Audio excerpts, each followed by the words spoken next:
Hello, everybody. Welcome to Talk About Houses. I'm Todd. I'm Juana. Okay, so we are going to talk about what was called a Boiled Frog Recession. It's from a article. I'll read the headline of the article. The most likely economic scenario is a Boiled Frog Recession, featuring a synchronized global hard landing in 2024. JP Morgan says, Juana, what is boil the frog? What does that even mean? So boil the frog refers to putting a frog in a pot of water and slowly heating the pot of water so that in the end the frog is boiled and dies, but he doesn't know that he's being boiled until the very end. And it's kind of what happened to us with that whole transitory inflation thing. Yeah. So we basically got boiled on that when the Fed said, oh, nothing to see here, don't worry about it, don't worry about it. And then, holy smokes, all of a sudden we've got this massive inflation and we got boiled. So the recession, the argument is that it's going to be the same thing.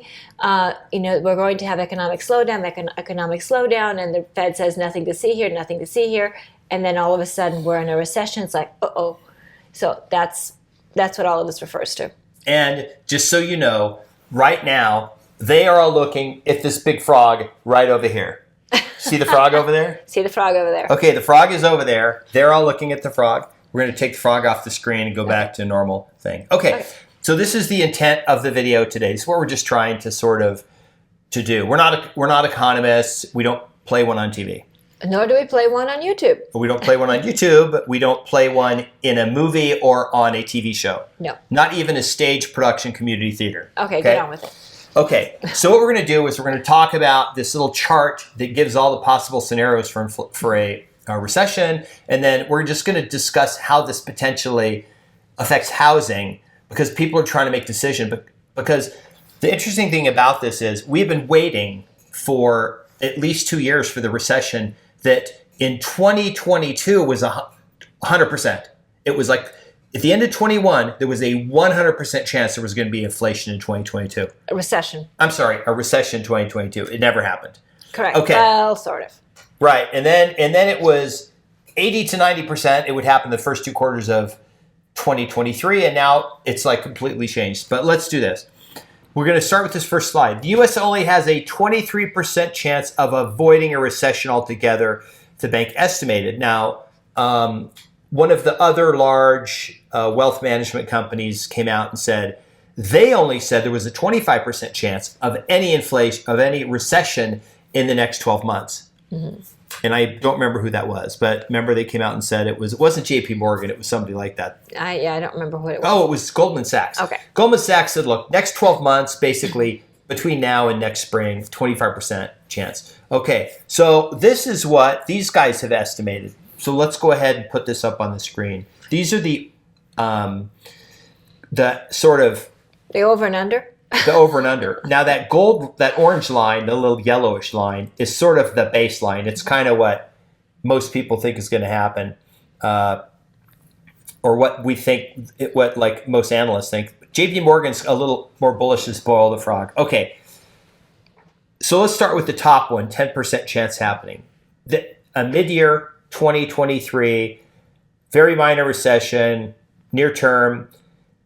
The Fed jumps into gear a little bit, drops interest rates a bit, and we completely avoid anything bad. That's sort of like that would be kind of a great scenario for everybody, for the economy. I can't imagine that happening. Okay, that's why it's 10%. Right. Okay. Now, the 90% are one of 3 things happening. Okay, we'll start with the bottom one, Goldilocks, soft landing.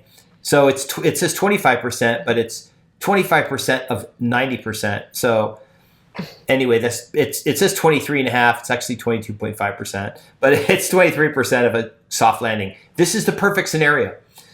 This is what the Fed is trying to engineer. We just slow the economy, or we just slow the inflation enough to where we don't crash the economy, but inflation goes away and we didn't have a recession because we're trying to protect monetary policy. Okay. So I'm going to say 2 things. Okay. First thing I'm going to say is this whole 2% inflation is a bunch of hogwash. Okay, so let me explain why. Janet Yellen basically was in a room with Alan Greenspan, and said, hey, what should inflation be? And Alan Greenspan said, well, it's a moving target. It depends on everything else in the economy. The economy is very complex. It's very large. You can't just peg it to a number. And she just was like this relentless 3-year-old and just kept hammering at him. Well, but really, what should it be? In a perfect world, what should it be? And she just kept going at him. And so he finally throws a number at her. Well, 2%. So that's how we ended up here. So this whole thing is based on absolutely nothing. So that's the first thing I want to say. Well, the 2% number is sort of it's the number they've always used but you're right. We had 3.2% inflation like 2018 and 19, and remember they jacked up interest rates a little bit, and then as soon as the economy started to slow, boom, they were right to zero rates. Mm-hmm. They literally, okay, holy cow, the economy's starting to slow, this COVID thing is happening, boom, monetary policy went to free money. Right. So, that's the first thing I wanted to say. The second thing I wanted to say is, let's talk about Mr. Powell, respectfully. Okay. What is he by trade? Is he an economist? He's not an airline pilot. He is a lawyer. Okay. So, we have a lawyer in charge of our economy. Right. That's like putting an economist in charge of your murder trial. Right. Probably not a good idea. So this is kind of what we're dealing with. So he's doing the best that he can with what he knows. I'm not disputing his intelligence. I'm simply saying that to some extent he's out of his depth.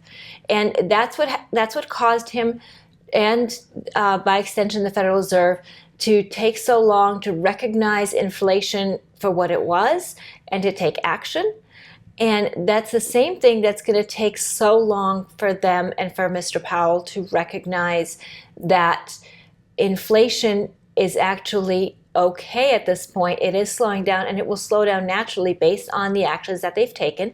And the actions that they've taken need time to work through the economy. They need time to percolate through the economy.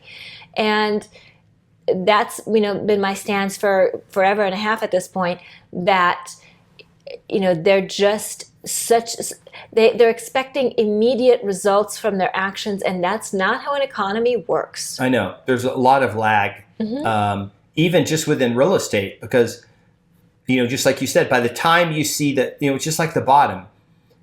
By the time you see the bottom, it was 3 months ago. Mm-hmm. It doesn't like you wake up and go, it's not like the stock market where there's an instant thing. Right. And you don't know that's the bottom until you look back over months and go, oh, wow, remember, they started going up again. Oh, that was the bottom. The next scenario is the boil the frog. This is the bad one, because this means that the Fed basically waited too long, didn't react appropriately. And this is the hard landing. This will also potentially affect other countries. And this is probably the worst scenario for the housing market, because this probably does cause some job losses.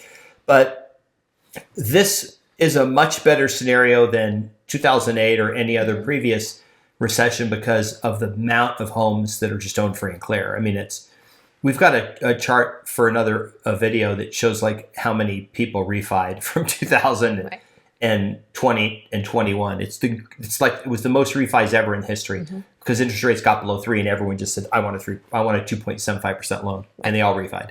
Right. So, what do you think about all this? Oh, we got one more. Oh, slip sliding away. This is the next one, 32%. 32% chance of a mild recession, late 23, early 24. Remember, you could have 2 quarters of negative growth, but let's say that you have a negative growth in the fourth quarter, but you had positive growth in October. And then you just had, like it was 0.02, and then November, December were both minus 0.02, right? Mm-hmm. And then in January, in February, same thing. They were minus 0.02 or 0.2%. But then in March, it was plus 0.3, right? So that technically you have 2 quarters of recession, and you would only afterwards they would look back and they would designate those 4 months. Mm-hmm. They go by month. Recession goes by month. So if you look historically, it's never exactly a quarter. It's numbers of months in recession when they look back. And the same thing is, remember, we don't always realize we were in recession, because remember, we had a recession beginning of 2022 for 2 quarters. We had negative growth, but it was 0.1%. And they went, that's That's basically zero. It could be a rounding error, and job growth is really high. So let's just not count that one. Right. That's what they did. They just said, hey, we're not going to count this as a recession. Plus, we got election coming up. We don't want anyone to be able to say we had a recession. Right. The other thing to keep in mind that whatever numbers come out, they always get revised, and they get revised more than once. They get revised 2 or 3 times depending on what numbers they are. So, that's something else to keep in mind. I mean, you would think that in this day and age of instant everything, that the Fed would have better information, better data, and not have to have so many revisions. And yet they're making all these decisions on far from accurate data, which is frightening. For a country of 346 million people, they're making decisions without good data, which is mind-boggling. Okay, here's my take. I would love to see a really big recession. For me, that's the best possible scenario. Want it. Great financial crisis. Yes. How many homes did we sell in the great financial crisis? Thousands. Yeah. Flipping would come. Like, we would be able to go back to flipping. I don't know if we'd be able to buy them at the trustee sale, but definitely we'd be able to flip houses again, which is kind of hard to do right now. Go out there and compete with Open Door, and just all the flippers would probably come back out. It'd be fun again. There'd definitely be some deals out there in real estate. We all know what the cycle is going to happen. This cycle happens every time. Money then, when the recession gets really bad, the Fed will, tank rates. Mm-hmm. Money will get cheap. You'll be able to get your hands on more money, and this will eventually it'll flow back into the economy, and everything will start going up again. Equities will go up, meaning the stock market. Mm-hmm. Real estate prices will go up. Everything will go up. So, to me, none of these scenarios are like, you could just roll it. You could just like put a spinner and spin it and pick whatever one of these is going to happen. Because remember, JP Morgan a year ago said there was a 100% chance of having a recession in end of 22, beginning of 23, and we never had it. Mm-hmm. And now they're coming out with this is their 100%, and they basically chickened out by, instead of just saying what they thought was going to happen, they picked 4 scenarios and weighted them because they're tired of being wrong. So my question for you guys is, what do you think? I know we have the people who watch the video who say, oh, but the massive job losses, the foreclosures will be like we've never seen before. So many people will lose their jobs this time around. People will just let the houses go. The banks will instantly take them back, right? But like they'll lose their job. The next day, their house will get taken back by the bank. It'll come on the market the next, they'll all hit the market the same day. We know that doesn't really happen though, right? No, it doesn't really happen. Look, do people lose their jobs? People lose their jobs in any economy. Even in a booming economy, people lose their jobs. And when that happens, it's scary, and we're very sorry for those people. And we're not discounting their pain and, everything that goes along with a job loss. But, in any recession, most people get up in the morning, go to work, go to the grocery store, feed their families dinner, and tomorrow they do it all over again. So, this is something to really keep in mind, particularly with 42% of the homes out there being free and clear, and then most of the other homes having very affordable mortgages, which most people have mortgages that are below what they could rent the house for. So, there's a lot of support for real estate. There's not enough inventory to go around for all the people that are interested in buying, even at the current interest rates. So there's a lot going on in the economy. Okay, here's another thing. This is sort of another thing that makes me believe that this is, whatever recession, job loss happens, doesn't really affect housing. Here's a perfect example. Friend of mine is an airline pilot. Mm-hmm. Okay. First of all, 0 chance he's going to lose his job. He's super senior at his airline. The air travel's booming. Even in a recession, travel, like this airline's hiring 2,500 pilots. They can't hire fast enough, right? Mm-hmm. They're growing. They're taking in all these planes. Even if they stopped hiring and furloughed, 5,000 pilots, he's still got a job. Mm-hmm. Let's say worst case scenario is this airline, his completely loses his job temporarily. He gets furloughed. His wife is an ER doctor, mm-hmm. right? We have more people today that are dual income. Now, the other thing we know is that the median mortgage right now in the U.S., even including all the people who bought with 6 and 7% rates this year, is $1,400. Mm-hmm. Half of all mortgages, people who have mortgages, $1,400 and less, and then you have 40-something% of all homes that are free and clear. Mm-hmm. So you have this small percentage of homes where you have a payment that's maybe more, right? So it's not like you lose your job and now you're complete. It's not like if that paycheck doesn't hit, I can't make my house payment. People can take equity lines. They can do other things. I don't see this being as critical. There's not the speculation, the poor lending standards, and inflated. Certainly home prices aren't inflated. Right. And then plus people have equity in their home so they can sell the home on the open market and avoid foreclosure or a short sale. So it's not what it was in 2008, 2010, that time frame. It is different. So what did you think of the video? Was it interesting to you?